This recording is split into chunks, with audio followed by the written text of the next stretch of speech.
Hey there, guys. Alright, today we are back with some more trope talk. This time we're doing reformed villains. Um, yeah, is this gonna be like redeemed slash reformed? Like, are we lumping, are those, do they have the same definition? I don't know. I feel like reformed has a different connotation to it than redeemed. So I'm gonna assume we're going different here. Before we dive in, make sure you go and check out the links in the description box below. I would love to join the Discord and follow me over at Twitch.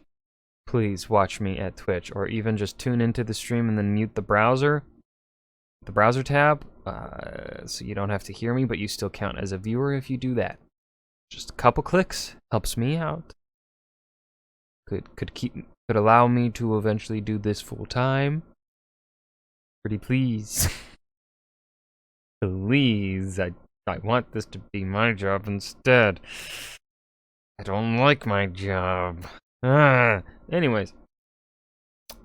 Yeah, reformed villains. Not gonna say anything else here at the beginning. Let's just go ahead and dive in and see what Red is specifically talking about here.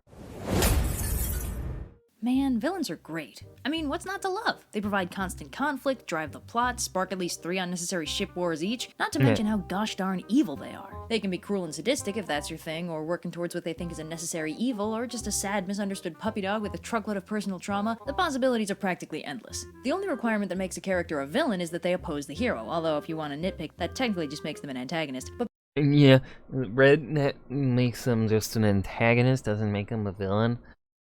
Gosh, I would think you would know better. beyond that characteristic, you've got a whole playground of possibility. But you know what's even better than a villain? A reformed villain. Because everyone loves a good bad guy, but everybody really loves a good bad guy. Not only does it lend credence to the idea that there's a little kernel of goodness in all of us, but it also lets you take all This better not be another doomsday device. The only thing this is dooming is our need to pay for cable. those great villain-hero dynamics you've previously explored and protagonistify them into Have I apologized for the kittens yet? Only about 100 times. Have I apologized to the kittens? Babe, I love you, but please chill out. some seriously quality banter between your newly expanded posse of heroes. Now, there are a ton of reasons for villains to turn good, but they're almost always highly personalized because they have to arise from the character of the villain themselves. This is also why the purely cartoonishly evil bad guys rarely get to turn good. Usually they don't have much character behind the villain thing. In some cases, they turn good and reveal that their cartoonish villainy had a legitimate character-driven reason behind it and become a much more well-rounded character in the process, but for the most part, Disney evil is only there to provide evil in opposition to the heroes. They don't generally get the chance to change their tune. But a real well-rounded bad guy can find all kinds of reasons to fight for good. Maybe they realized their villainous motivation was Okay, so we are essentially going redemption slash reform, kind of the same thing. This is hard to do because a lot of the time when you make a villain, you kinda... One of the problems with villainy and then the idea of redemption is it's kind of this belief of an eye for an eye kind of thing in our society, I feel like. Because really, would you ever truly believe in Vader's redemption if he did not die? Like, could you see any other path for Vader that makes sense? Like him living and trying to do more good in the galaxy after being redeemed by Luke. Can you really see that as something plausible? No, I think his redemption is his death, is him sacrificing himself. But then, of course, is that how all villains are or should be? Fuck no. I'm also in the camp of that we gotta stop. Just when we're redeeming a villain, we kill them as part of their redemption or whatever, right? The Prince Zuko redemption. However, we never see Zuko. The worst thing we see Zuko do is the beginning episode. But then we even see him be reasonable there at the beginning. We see him be like, all right, I'll leave your water tribe alone if you give me the avatar. And that's that. End of story. He has no problem with that. He'll leave it. He will keep his word. He he has his honor. He does have his honor, despite what Azula and Ozai tell him, and what he tells himself. He has his honor. So, well, actually, I guess in this way, when it comes to this kind of villainy, it comes down to authors going backwards and them making a great villain, a great Disney villain, and then wanting to come back and make them sympathetic or whatever. And that's where this problem of redemption comes in. And largely, I feel like that was Darth Vader too, and why Darth Vader has to die in Episode 6, is that when he was initially created, he was just going to be like a masked bad guy. That was his purpose. Episode 5, we see a little complexity here, but I still feel like that idea of him being redeemed was not yet a forethought. And then in Episode 6 is where we see it become a goal of Luke Skywalker to bring his father back or whatever. So yeah, it really depends on how you go about this. It's what I feel like how it goes is the moment that a villain is killing people is kind of when they typically no longer have the ability to be redeemed without death. The moment they start killing people is typically the sign that this villain is, if you start seeing this villain having a redemption arc, they are most probably going to die as part of their redemption story. But if you have a villain that does not kill, and then you start seeing them questioning the side that they are on, you see them. I think it's a safe bet that they will survive in their redemption arc, that they will turn back to the light or whatever. That's how I look at it, at least. See if she says anything about that at all.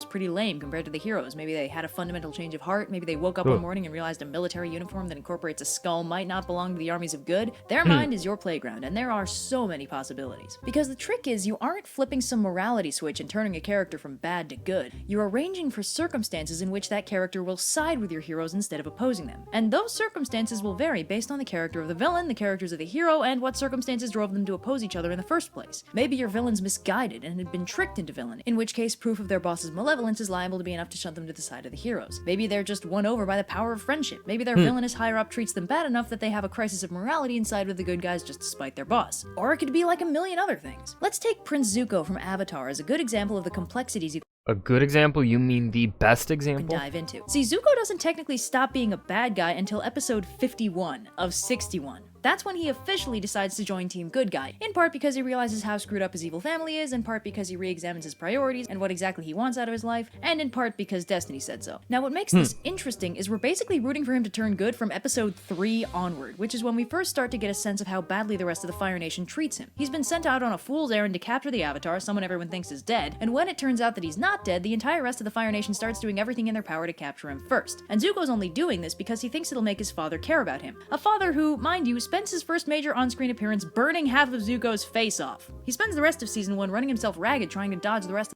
And you know what's beautiful about that scene, though? Come on, how far back? Come on. Goddamn. Come on, YouTube. Let me go back. This scene shows so much in so little. It shows the one person, essentially, that is a good person. In this scene, it shows us already who the bad guys are, who are not going to side with the good guys whatsoever. Even though you do kind of root for Azula to get some help by the end. You do want, I still feel like Azula should be having a redemption arc on her own, or at least a character arc where she then is like actively, still alive, not killed for what she's done, but still alive and is just working through the trauma of her life and is trying to do good despite all the bad she's done. Uncle here, he's the only one looking away, and then that tells us so almost like especially with the main antagonist of season 1, General Zhao. That tells us this scene tells us everything we need to know for the three of the main Fire Nation characters. He spends the rest of season 1 running himself ragged trying to dodge the rest of the Fire Navy and capture. And also that scene shows us that is how different Azula is to Zuko. The hero, which, capturing the hero is an objectively bad thing to do. And then in season 2, despite still being an antagonist for the most part, he officially becomes a fugitive from his own nation, being hunted by his abusive, sadistic, and sociopathic sister, who's harboring some pretty crazy favoritism issues of her own. Now, not only is Zuko a bad guy, he's the first bad guy we're introduced to, and by far the one with the most intense drive to capture Aang. Everyone else is basically doing it despite Zuko. He's objectively an antagonist, and one of the most persistent ones throughout the series, but it's really bad for him as a person. He's in a really bad place for most of the series, nearly killing himself in the process of trying to scrape up some semblance of love from his insane, awful family. He's angry and unstable, and not in like a fun way, but in a somebody get this kid a hug, a nap, a hot meal, and a goddamn friend sort of way. In a weird way, we're rooting for both him and Aang, even though their goals are by definition opposed. But we're rooting for Zuko to figure out that his home life is terrible and he deserves to have good things happen to him. And when he finally does, and in the process denounces his terrible father and becomes a hero, it's amazing. Before that big heel-face turn, there are a ton of situations where Zuko sides with one or more of the good guys. One notable example involving him actively breaking Aang out of prison very early on. These temporary pseudo-alliances, where they're fighting on the same side, even if they'd be fighting each other at any other time, are the result of the fact that Zuko's villainous motivation is highly situational. If anyone else is around to capture Aang, Zuko's almost more dangerous to that guy than the good guys are. If not, he's the major threat to the good guys. He's unquestionably an antagonist to begin with, but his character development leads up to him officially renouncing his big screwed up family and joining the side of good, a transition that's almost the end of his character arc. Whereas in a lot of other stories, getting good guys stamped on their forehead is step 1 on the road to anti-villainous character development. So this is a redemption arc done really, really right. It naturally arises from the character and his circumstances. His dynamics with the team are great both before and after he officially joins them. His goodness doesn't come out of nowhere, and the traits that made him bad are properly addressed. Not only that, despite the intervention of his uncle, his decision to become a good guy is just that, his decision. He doesn't get turned by a heartfelt chat with the heroes where he learns their side of things, his terrible family doesn't do something extra terrible to push him over the edge. He basically comes to the conclusion on his own, after bypassing several more typical plot-induced paths to heroism, that the life he thought he wanted is not the life he actually. She is wording this so much better than I was. Like, I'm just gonna let her speak because I can't word it as well as this. This is perhaps one of the tropes that I don't know how well I can speak on it, just because there are so many layers to reformed villains that it's a tough thing.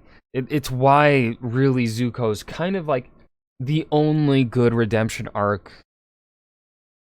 Like, sure, there are a bunch of other redemption arcs in media, but really Zuko is the best one, and arguably there are very few good ones. Like, I wouldn't even necessarily consider Vader's redemption much of a redemption, because he gets himself killed in the end. He doesn't face the consequence. He doesn't really face the consequences of what he did.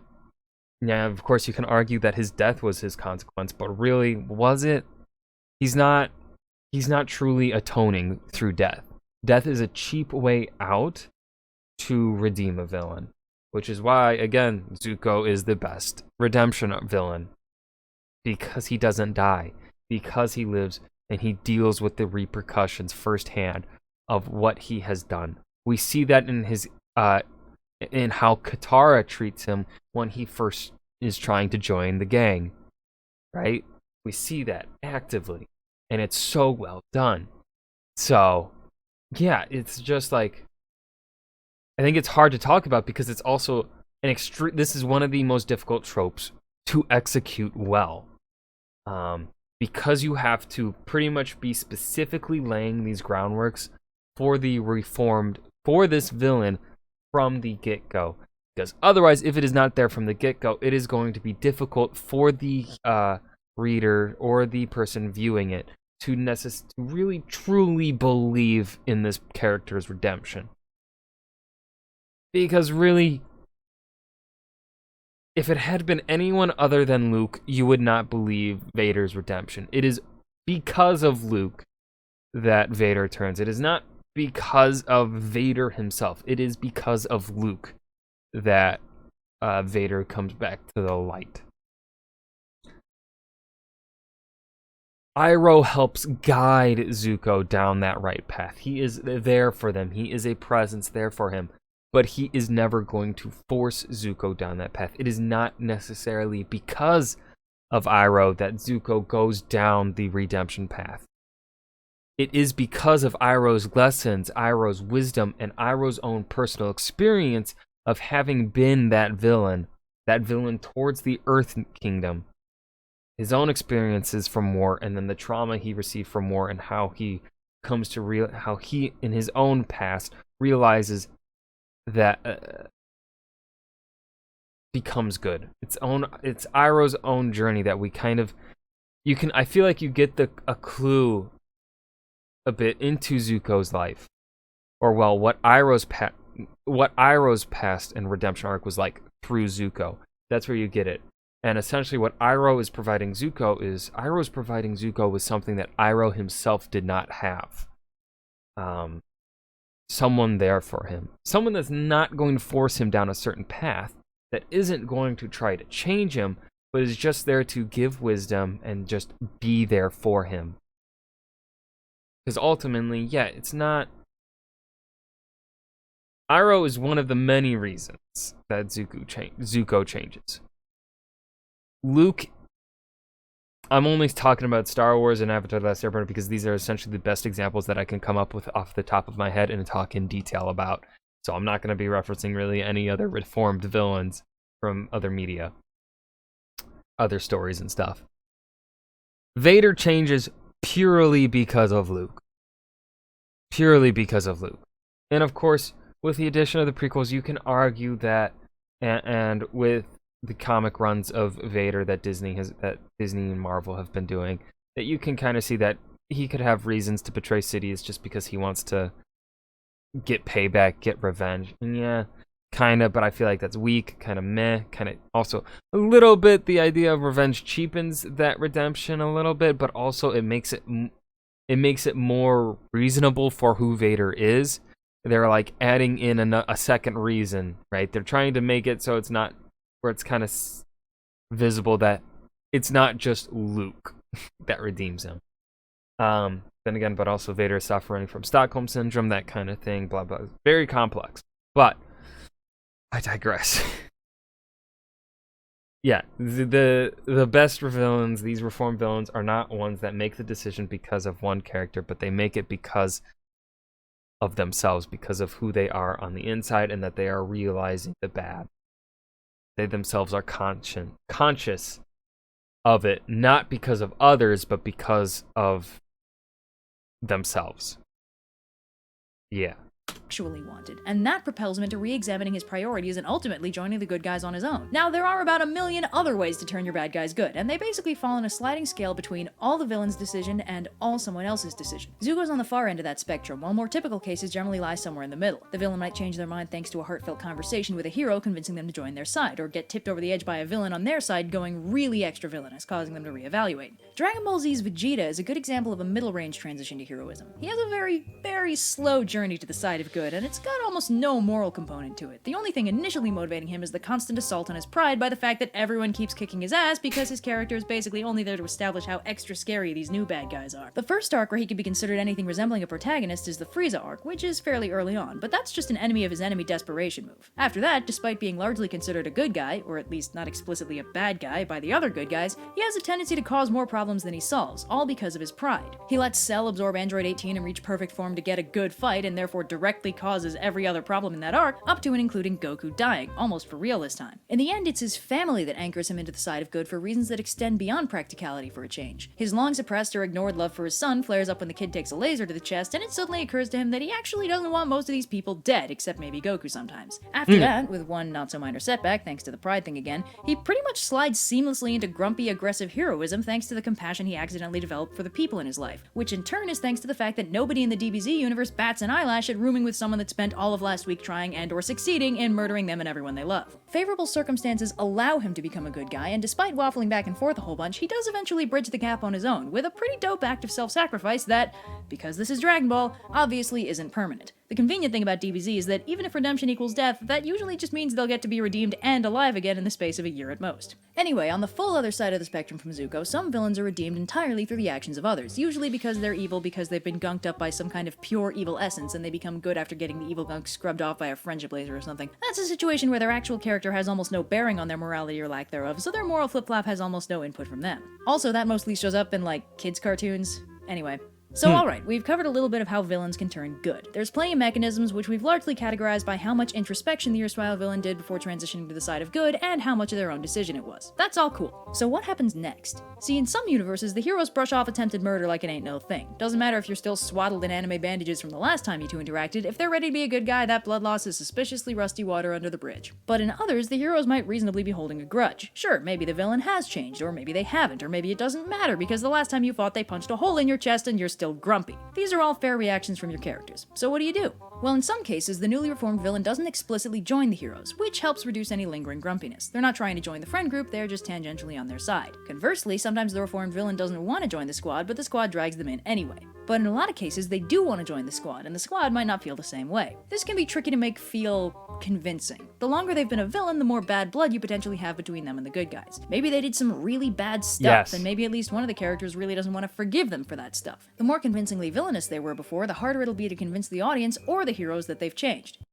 That's what I was saying earlier. Yes, she's talking on it. Yes. So this can be a slow process. Generally, they win over the heroes gradually, maybe one or two at a time, or with some grand dramatic act of self-sacrifice that demonstrates they're willing to throw everything away for their new cause. Combining the two works pretty well too. Okay, so you've convinced the heroes. Your bad guy is now a good guy, your good guys now have some funny banter about that one time your used-to-be bad guy dangled one of them off a cliff or something. Good times are had by all. But wait, there's someone you forgot to convince.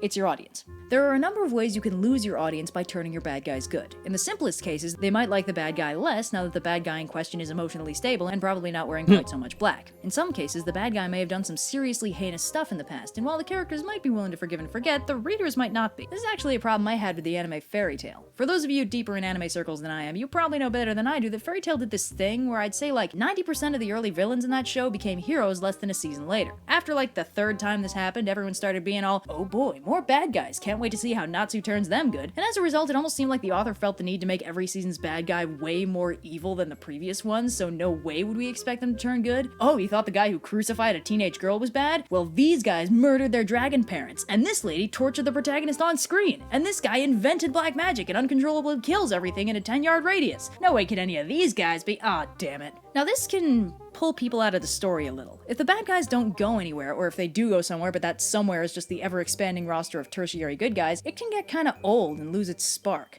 And if the villains are too easily forgiven by the heroes, it can pull the audience away from the heroes and make it harder to relate. On the flip side, you can get cases where the audience wants the villain to be redeemed, but the heroes are mistrustful. This can also pull us away from the heroes, but instead of pulling us out of the story, it pulls us towards the former villains, which can lead to some interesting sympathy scenarios where we've completely switched who we're rooting for. Again, they did this with Zuko, and it was awesome. Now this is all basically discussing the actual process and immediate consequences of the bad guy flipping sides, but in the long term there's some very interesting stuff you can do with a good guy who used to be bad. See, in a lot of cases, the heroes don't forget that their new friend used to be a bad guy. They might bring it up in a joking fashion or in a not so joking fashion if the used to be bad guy seems to have retained some old habits from their erstwhile villainy, and of course on the most extreme end, what do you do if the used to be bad guy switches back? This is a very common story for redeemed villains, and it's easy to see why. A villain who's been redeemed by definition has a flexible sense of right and wrong. It's very plausible, both for the audience and for the heroes, that maybe they switch back and are up to their old tricks again. There are three ways to play this. Either they really have changed back, or they were never really good in the first place, or they're lying their butt off to trick both the heroes and whatever villains they've allied themselves with, relying on their impressive villainy resume to get themselves into an advantageous position to backstab the baddie. Of these three, the first two are kinda I mean, they're good for what they are, and they do a darn good job of making your audience suffer, especially if they were rooting for that character to be redeemed. Hey, they managed to do this with Zuko too. God, that show was good. They're basically knife twisting. You wanted the character to be good, and they weren't. Or maybe you didn't trust the character and you hate to be proven right. Bonus points if either of those sentiments are held by an actual protagonist. But the third one is by far my favorite, because if you play your cards right, you can get all the advantages of the first two, plus some seriously quality banter between the heroes when the ruse is revealed, and at the climactic turning point, a potentially awesome reveal of the quote-unquote bad guy's true loyalties. The difficulty here is convincing your audience that you are going for option 1 or 2 so that the true reveal is sufficiently revelatory. Usually this means having your totally a real bad guy again do something suitably nasty, like torturing or killing someone or just beating the tar out of one of their friends, which is actually done to almost humorous effect in Dragon Ball. during the Boo arc when Vegeta gets quote-unquote taken over by Babidi's evil magic and becomes Majin Vegeta. This very briefly looks like he's just been possessed, but it turns out he willingly took the evil power because he thinks his pure evilness is the only thing that'll let him be stronger than Goku. Now this actually is kind of him turning briefly evil again before he finally gets over himself, but Goku absolutely does not believe that Vegeta is evil. So to convince Goku that he's serious, he vaporizes half the stadium, killing a good chunk of the onlookers. So, evil, right? But this is Dragon Ball. Literally that same day after Vegeta gets over himself, they summon Shenron and resurrect everyone not evil who got killed, including everyone Vegeta wiped out during his little power play tantrum. It was a major oh snap moment right up until everyone remembered what show they were watching. But it did work, because even though it was a very solvable problem, Vegeta hadn't murdered anyone innocent in something like 7 seasons, so it was kind of a big deal. Anyway, so basically, bottom line, villain redemption is complicated and a bit of a minefield, but potentially very rewarding if you play with it. So, yeah. And that was Trope Talk Reformed Villains. I did this one in under 30 minutes. I didn't ramble too much. Let's go. Oh, man. Okay. Yeah. Man, nothing really to add here at the end. Yeah, I pretty much just agree entirely with Red here on the Reformed Villains. However, I do like the idea, I do like the backsliding idea. I think it's, I don't know, there's a place for all 3 of those options there at the end. I think the backsliding one is one that is underutilized or is used to, like, temporarily trick the audience, where it's used to backslide like with Zuko. He backslides, and then he comes back. And that's typically what happens, is they backslide him, and then they bring him back anyways. Just to make the audience a little more scared on whether or not the villain will be redeemed. I want to see more villains that backslide and then stay back there. They don't come back. That shit is tense. But yeah, that was Trope Talk Reformed Villains. I hope you guys enjoyed. Remember to hit that like button and subscribe for more. And I will see you guys in the next video. Peace.